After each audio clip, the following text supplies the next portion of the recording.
আরবি দ্বিতীয় পত্র, চতুর্থ ও পঞ্চম শ্রেণীর শিক্ষার্থীদের জন্য। ইলমে সরফ এর পরিভাষাসমূহ।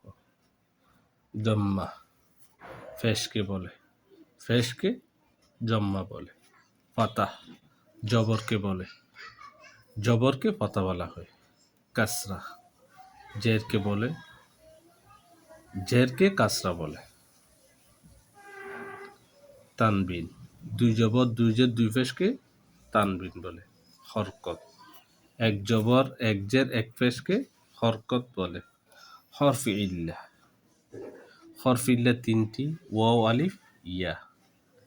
সিগা কিছু অক্ষরকে নির্দিষ্ট নিয়মে বিন্যস্ত করার পর যে আকৃতি সৃষ্টি হয় তাকে সিগা বলে। গারদান রূপান্তর, সিগের বিভিন্ন রূপান্তরকে গারদান বা গর্দান বলা হয়। মুজাক্কার পুল্লিঙ্গ অর্থাৎ পুরুষ জাতি, মুয়ান্নাস স্ত্রীলিঙ্গ অর্থাৎ মহিলা জাতি। গয়েব তৃতীয় বা নাম পুরুষ, যে কথা বলার সময় অনুপস্থিত। হাজির মধ্যম পুরুষ অর্থাৎ যে উপস্থিত। মুতাকাল্লিম উত্তম পুরুষ অর্থাৎ যে কথা বলে, বক্তা।